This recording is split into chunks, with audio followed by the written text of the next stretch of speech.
सद्दाम हुसैन का जन्म 1937 को नॉर्दर्न इराक के तिरकित गांव के एक सुन्नी मुस्लिम परिवार में हुआ था। सद्दाम हुसैन के जन्म से पहले सद्दाम हुसैन के पिता हुसैन अब्दुल अल माजिद डिसअपेयर हो गए थे और कुछ सोर्सेस का कहना है कि वो अपनी फैमिली को छोड़कर चले गए थे और कुछ का कहना है कि वो मारे गए थे। और उसी दौरान सद्दाम के बड़े भाई की कैंसर से मृत्यु हो गई थी, जिसके चलते सद्दाम हुसैन की मां सुबह तुल्फा अल मुसल्लत डिप्रेशन में चली गई थी। और सद्दाम हुसैन की फैमिली एक गरीब फैमिली थी और सद्दाम ने अपना बचपन गरीबी में काटा था। फिर कुछ दिनों बाद सद्दाम हुसैन को उनके अंकल खैरुल्लाह तुल्फा के पास रहने के लिए भेज दिया जाता है, लेकिन सद्दाम हुसैन के अंकल पॉलिटिक्स में इन्वॉल्व थे और पॉलिटिकल एक्टिविस्ट भी थे, जिसकी वजह से उनको जेल भी हो जाती है। और फिर सद्दाम वापस अपनी माँ के साथ रहना शुरू कर देता है और फिर कुछ सालों बाद सद्दाम की माँ दूसरी शादी कर लेती है। लेकिन इस व्यक्ति का व्यवहार सद्दाम की फैमिली के प्रति अच्छा नहीं रहता और फिर कुछ ही टाइम बाद सद्दाम के मामा खैरुल्लाह वापस जेल से रिहा कर दिए जाते हैं और सद्दाम फिर से अपने मामा के साथ रहने उनके पास चला जाता है। और सद्दाम 10 साल की उम्र में प्राइमरी स्कूल से शिक्षा कंप्लीट करने के बाद मिलिट्री स्कूल में अप्लाई करता है और बताया जाता है कि सद्दाम चाहता था कि वो आर्मी ज्वाइन करे, लेकिन किसी कारणवश सद्दाम हुसैन मिलिट्री के एंट्रेंस एग्जाम में कामयाब नहीं हो पाता, जिसकी वजह से सद्दाम अपने आप को डेवास्टेटेड फील करने लगता है। इसलिए सद्दाम हुसैन बाद तक भी मिलिट्री स्टाइल ड्रेस पहनता था और फिर सद्दाम बगदाद चला जाता है और वहाँ पर लॉ की पढ़ाई शुरू कर देता है। और फिर 1957 में सद्दाम इराक की पॉलिटिकल पार्टी बाथ पार्टी को ज्वाइन कर लेता है और सद्दाम हुसैन के जो मामा थे जिनके पास वो रहते थे वो भी इसी पार्टी से जुड़े हुए थे। वैसे तो सद्दाम हुसैन इस पार्टी में एक निचली रैंक से शामिल हुए थे, लेकिन 1959 को सद्दाम हुसैन को एक असैसिनेट स्क्वाड में शामिल कर लिया जाता है। 7 अक्टूबर 1959 को सद्दाम हुसैन और उसके साथ कुछ उसके साथी इराकी प्राइम मिनिस्टर अब्दुल अल करीम कासमी को असैसिन करने का अटेम्प्ट करते हैं, लेकिन ये अटेम्प्ट फेल हो जाता है और सद्दाम हुसैन भी इस अटेम्प्ट के चलते वुंडेड हो जाता है और वो इराक छोड़कर भाग जाता है। पहले कुछ महीने वो सीरिया में रहता है, फिर उसके बाद इजिप्ट चला जाता है जहाँ पर वो 3 सालों तक रहता है। फिर 1963 में बाथ पार्टी इराक में पावर में आ जाती है और इस पार्टी के पावर में आते ही सद्दाम हुसैन भी वापस इराक में आ जाता है। और इराक वापस आने के बाद ही सद्दाम हुसैन अपनी कज़न साजिदा तुल्फा से शादी कर लेता है। वैसे तो सद्दाम ने आगे चलकर 2 शादियां और की थी, जिससे 5 बच्चे थे इनके। और अगले 9 महीनों के अंदर ही बाथ पार्टी फिर से इराक में पावर से चली जाती है और 1964 में सद्दाम हुसैन को दूसरा कूप करने के अटेम्प्ट में गिरफ्तार कर लिया जाता है, जिसमें लगभग 18 मंथ सद्दाम हुसैन को जेल में बिताने पड़ते हैं। और जुलाई 1966 को सद्दाम जेल से भागने में कामयाब भी हो जाता है और लगभग 2 सालों के अंदर ही सद्दाम हुसैन बाथ पार्टी का एक इम्पोर्टेंट लीडर बनकर उभरता है। और बाथ पार्टी के पावर में आते ही सद्दाम हुसैन को पार्टी का वाइस प्रेसिडेंट बना दिया जाता है और अगले 10 सालों में सद्दाम हुसैन एक पावरफुल फिगर बनकर उभरता है। और जुलाई 16, 1976 को इराकी प्रेसिडेंट से फोर्सफुली रिजाइन करा लिया जाता है और फिर सद्दाम रेवोल्यूशनरी कमांडेंट काउंसिल का चेयरमैन और प्राइम मिनिस्टर बन जाता है। और उसी दौरान सद्दाम एक सीक्रेट पुलिस फोर्स भी इस्टेब्लिश करता है, जिसका काम होता है कि जो भी इंटरनल मतभेद हैं या जो भी असहमति रखते हैं सद्दाम हुसैन से, या जो एक्टिविस्ट थे या जो भी लोग सद्दाम की पार्टी के खिलाफ बोलते थे, उनको वहीं के वहीं दबा दिया जाता था। और फिर 1980 से 1988 तक ईरान इराक वॉर भी चलती है, जो कि एक सेटलमेंट पर आकर एंड होती है। और उसी दौरान सद्दाम हुसैन पब्लिक के बीच एक कल्ट फिगर बनकर उभरता है और सद्दाम हुसैन अपने प्रति लोगों की एक बहुत बड़ी सपोर्ट बिल्ड करने में कामयाब हो जाता है, क्योंकि सद्दाम हुसैन सिर्फ इराकी प्रेसिडेंट बनकर ही सीमित नहीं रहना चाहता था। सद्दाम हुसैन का गोल था कि वो पूरे अरब वर्ल्ड का लीडर बने और पर्शियन गल्फ की ऑयल फील्ड्स टेरिटरीज भी वो अपने अंडर ही लेना चाहता था। और कुछ एक्सपर्ट्स का ये भी कहना है कि this is one of the reason के सद्दाम हुसैन वेस्टर्न पावर्स की आंखों में खटकने लगा था। अब बात करते हैं सद्दाम पर क्या एलिगेशंस लगे हुए थे और क्यों सद्दाम को क्रिमिनल बोला जाता था। जुलाई 8, 1982 को Saddam Hussain Dujail town visit करता है, जो कि 50 माइल्स नॉर्थ बगदाद में है। लेकिन इस टाउन में दावा मिलिटेंट का एक ग्रुप था जो कि सद्दाम हुसैन के मोटरकेड पर गोली चला देता है सद्दाम हुसैन पर हुए असैसिनेशन के अटेम्प्ट के प्रतिशोध में पूरे टाउन को पनिश किया जाता है। बताया जाता है कि इस टाउन के लगभग 1500 सिविलियंस को 1500 लोगों को जेल में भर दिया जाता है, टॉर्चर किया जाता है और उनके घरों को बुलडोज कर दिया जाता है। दूसरी बात हम यहाँ करेंगे अनफाल कैंपेन के बारे में। अनफाल जो ये वर्ड है ये एक अरेबिक वर्ड है जिसका मतलब होता है स्पॉइल यानी बर्बाद। 1988 के आसपास अनफाल कैंपेन जो था ये नॉर्दर्न इराक में जो कुर्दिश पॉपुलेशन जो है उनके खिलाफ ये कैंपेन चलाया गया था और बताया जाता है कि इस कैंपेन का मकसद था कि कुर्दिश लोगों को परमानेंट एलिमिनेट कर दिया जाए क्योंकि कुर्दिश लोग सद्दाम हुसैन के खिलाफ थे।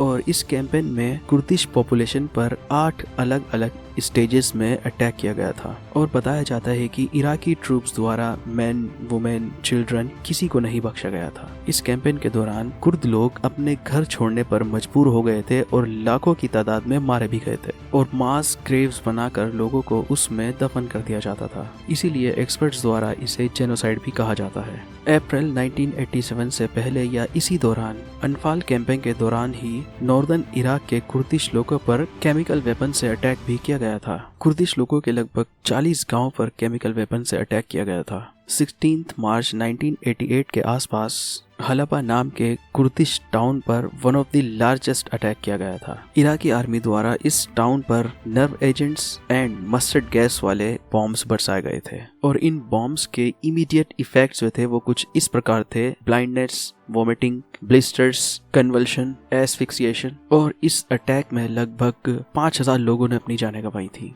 और फिर 2 अगस्त 1990 को सद्दाम के इशारे पर इराकी ट्रूप्स द्वारा कुवैत पर अटैक कर दिया जाता है और उसे इन्वेड भी कर लिया जाता है। और कुवैत पर अटैक से पहले सद्दाम हुसैन ने नेशनल टीवी पर आकर कुवैत को वार्निंग्स भी दी थी और कुछ शर्तें भी रखी थी। जैसे इराक ने कुवैत से कर्जा लिया हुआ था, सद्दाम हुसैन का कहना था कि कुवैत अपना कर्जा वापस ना मांगे और सद्दाम हुसैन का यह भी कहना था कि कुवैत इराक का पेट्रोल चुराता है। इराक और कुवैत के बॉर्डर पर एक ऑयल फील्ड था, रुमेला ऑयल फील्ड। सद्दाम का मानना था कि कुवैत साइड से ड्रिल कर इराक के इस फील्ड से ऑयल चुराता है और सद्दाम का ये भी कहना था कि इंटरनेशनल मार्केट में ऑयल की कीमत स्टेबल होनी चाहिए। सद्दाम हुसैन का यह भी कहना था कि एक अरब यूनिटी होनी चाहिए, एक अरब वर्ल्ड यूनिटी होनी चाहिए जिसमें सब मिलकर इजराइल और पैलेस्टाइन के मुद्दे पर कन्फ्रंट करें। और ये भी बताया जाता है कि सद्दाम हुसैन सऊदी अरब के 40% ऑयल और 2 होलियस्ट साइट मक्का और मदीना पर अपना कंट्रोल जमाना चाहता था। सदर्न इराक में शिया और नॉर्दर्न इराक में कुर्द्स सद्दाम के खिलाफ रिबेलियन शुरू कर देते हैं और इस रिबेलियन को सप्रेस करने के लिए सद्दाम हुसैन के कहने पर हजारों शियाओं की किलिंग्स की जाती है और इनका सपोर्ट करने वाले मार्श अरब को भी मारा जाता है और गांव के गांव बुलडोज कर दिए जाते हैं। अब 90s के दौर में UN security council 687 resolution pass करती है जिसमें इराक को ऑर्डर दिया जाता है कि उसके पास जो वेपन ऑफ मास डिस्ट्रक्शन यानी WMDs हैं उसको डिस्ट्रॉय कर दे, जैसे nuclear weapon, biological weapon, chemical weapons और ब्लिस्टर मिसाइल्स। इनकी मैन्युफैक्चरिंग भी बंद कर दे। और जब 11 सितंबर 2001 को अलकायदा द्वारा न्यूयॉर्क वर्ल्ड ट्रेड सेंटर पर अटैक किया जाता है, तभी से अमेरिकी president George W. Bush Iraq पर अटैक करने की प्लानिंग में जुट जाते हैं। हालांकि अलकायदा जिसने न्यूयॉर्क पर अटैक किया था, जो कि अफगानिस्तान से ऑपरेट करता था, उसके बदले में इराक पर अटैक करना ये लोगों की समझ से थोड़ा बाहर था। लेकिन जॉर्ज W. बुश को इराक पर भी डाउट था और उनका ये भी कहना था कि सद्दाम हुसैन ने WMDs डिस्ट्रॉय नहीं किए हैं और वो अब भी उनकी मैन्युफैक्चरिंग करता है। फरवरी 2003 US security of state Colin Powell वो यूएन सिक्योरिटी काउंसिल से इराक पर अटैक करने की परमिशन मांगते हैं, लेकिन यूएन सिक्योरिटी काउंसिल के मोस्ट ऑफ द मेंबर्स इस पर राजी नहीं थे क्योंकि यूएन और इंटरनेशनल एनर्जी अथॉरिटी के वेपन्स इंस्पेक्टर्स इराक गए हुए थे और इनका काम था कि ये पता लगाना क्या अब भी इराक के पास WMDs हैं और क्या अब इराक अब भी मैन्युफैक्चरिंग WMDs की करता है और इस पर एविडेंस इकट्ठा कर इनको एक रिपोर्ट तैयार करनी थी।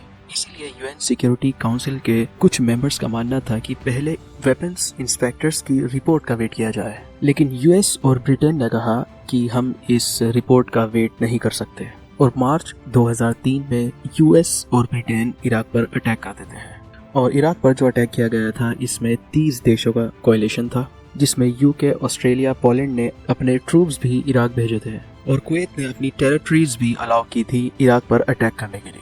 और 1 मई 2003 को इराक को इन्वेड भी कर लिया जाता है और उसके बाद सद्दाम को भी पकड़ लिया जाता है। फिर सद्दाम पर ट्रायल चलाया जाता है और उसके बाद फांसी दे दी जाती है। WMDs, जिसको आधार बनाकर इराक पर अटैक किया गया था, वॉर एंड होने तक भी इराक में WMDs नहीं पाए जाते, जिसकी वजह से जॉर्ज W बुश पर भी सवाल उठाए जाते हैं और US इंटेलिजेंस का भी फेलियर बताया जाता है। और इराक पर अटैक को लेकर आज भी टोनी ब्लेयर, ब्रिटिश प्रेसिडेंट, और US president George W Bush पर आज भी सवाल उठाए जाते हैं। जॉर्ज W बुश की भी एक क्लिप मैं यहाँ आपको दिखाता हूँ। In contrast, Russian elections are rigged.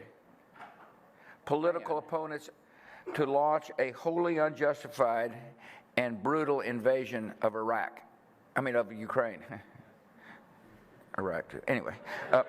George W Bush इसमें यूक्रेन और रशिया वॉर के बारे में बात कर रहे थे और रशिया का जो यूक्रेन पे इन्वेजन है उसको वो ब्रूटल और अनजस्टिफाइड बता रहे थे, लेकिन वो गलती से यूक्रेन की जगह इराक बोल जाते हैं, लेकिन बाद में वो बोलते हैं इराक 2 यानी इराक भी। इसका मतलब ये है कि इराक पर जो इन्वेजन था वो एक ब्रूटल और अनजस्टिफाइड था। ये बात जॉर्ज W बुश खुद मानते हैं। एक वीडियो क्लिप और मैं आपको यहाँ दिखाता हूँ।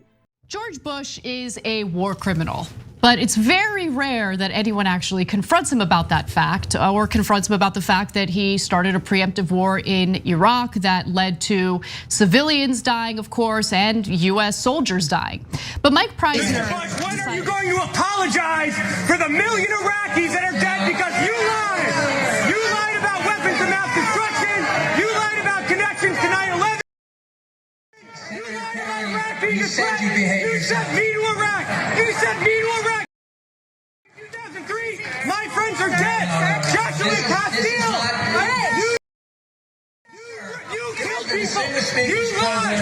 You lied about WA. A million Iraqis are dead because you lied. My friends are dead because you lied. You need to apologize. Apologize. इस वीडियो में जो ये व्यक्ति है इसका नाम माइक प्रिजनर है और ये एक वेटरन है और इराक वॉर के दौरान ये व्यक्ति अमेरिकन फौज में शामिल था और ये व्यक्ति सबके सामने अमेरिका के ex president George W Bush को कन्फ्रंट कर रहा है। इस वीडियो में ये व्यक्ति कहता है, मिस्टर बुश, तुम माफी कब मांगोगे उन लाखों इराकीज के लिए जो तुम्हारे एक झूठ बोलने की वजह से मारे गए। तुमने वेपन ऑफ मास डिस्ट्रक्शन के बारे में झूठ बोला और तुमने 9/11 का इराक से कनेक्शन होने पर झूठ बोला। तुमने झूठ बोला कि इराक थ्रेट है। तुमने मुझे 2003 में इराक भेजा था, मेरे दोस्त वहां मारे गए, तुमने लोगों को मारा है। तुमने WMDs के बारे में झूठ बोला, लाखों इराकीज तुम्हारे झूठ बोलने की वजह से मारे गए, मेरे दोस्त मारे गए क्योंकि तुमने झूठ बोला, तुम्हें माफी मांगनी चाहिए। तो सबके सामने चिल्ला चिल्लाकर इस व्यक्ति ने ये सारी बातें अमेरिका के ex president George W Bush को बोली है। तो जैसा कि मैंने आपको पहले ही बताया कि लोग आज भी मानते हैं कि इराक पर जो ये इन्वेजन था ये एक अनजस्टिफाइड था। तो अब हम बात करेंगे सद्दाम हुसैन के बारे में, कुछ ऐसे फैक्ट्स के बारे में जो शायद ही आप जानते होंगे। जैसे सद्दाम हुसैन लॉ की पढ़ाई कर रहे थे और ये 2 बार लॉ स्कूल से ड्रॉप भी हुए थे। हुसैन जेल से भी भागा था। 1964 में सद्दाम हुसैन को अरेस्ट कर लिया गया था और 2 साल जेल में बिताने के बाद 1966 में सद्दाम जेल से भागा था। सद्दाम हुसैन को इराक की क्वालिटी ऑफ लाइफ के लिए भी यूनेस्को अवार्ड से नवाजा गया था, क्योंकि सद्दाम हुसैन ने इराक में नेशन वाइड लिटरेसी प्रोग्राम चलाया था। Infrastructure, road, schools, hospitals, health system पर भी काफी काम किया था। 2000 में एक रोमांस नोवेल पब्लिश हुई थी जिसका पब्लिशर एनोनिमस था और इस नोवेल का नाम था ज़बीबा एंड द किंग। लेकिन इराकी न्यूज़पेपर्स ने रिपोर्ट किया था कि इस नोवेल के ऑथर सद्दाम हुसैन है और ये novel best selling romance novel भी बनी थी। 2001 से पहले सद्दाम हुसैन ने $94 मिलियन अमेरिका को ऑफर किए थे अमेरिका के पुअर लोगों के लिए, और सद्दाम हुसैन ने अपने ही ब्लड से, अपने ही खून से कुरान की एक कॉपी भी लिखवाई थी, जिसका रीजन था कि वो खुदा को थैंक्स करना चाहता था कॉन्स्पिरेसीज और डैमेज से बचाने के लिए। कुरान की ये कॉपी आज भी वेस्ट बगदाद की मॉस्क में मौजूद है। सद्दाम हुसैन के प्रेसिडेंट बनने पर अमेरिका के पेस्टर जैकब यासो, जो कि डिट्रॉइट के सेक्रेड हार्ट शेल्डन चर्च के पेस्टर थे, सद्दाम को उन्होंने कांग्रेचुलेटरी नोट भेजा था। और इराक में मेजॉरिटी ऑफ क्रिश्चियंस वो भी शेल्डीन्स हैं, जिसके बदले में यासो के चर्च को सद्दाम हुसैन ने $25 लाख डोनेट किए थे। और फिर यासो बगदाद भी आए थे, जहां पर उन्होंने सद्दाम को डिट्रॉइट की से सम्मानित किया था और सद्दाम ने फिर से लाखों डॉलर्स चर्च को डोनेट किए थे। और सद्दाम हुसैन ने American president George W Bush को लाइव टीवी पर डिबेट करने का चैलेंज भी दिया था। CBS न्यूज के साथ 3 घंटे के इंटरव्यू में सद्दाम ने कहा था कि I am ready to conduct a direct dialogue, a debate with your president. I will say what I want, he will say what he wants. लेकिन व्हाइट हाउस ने इस ऑफर को सीरियस ना बताकर टाल दिया था। तो ये थी सद्दाम हुसैन से जुड़ी कुछ छोटी और महत्वपूर्ण जानकारी। उम्मीद है वीडियो आपको पसंद आई होगी। मिलते हैं नेक्स्ट वीडियो में ऐसे ही किसी इंटरेस्टिंग टॉपिक के साथ।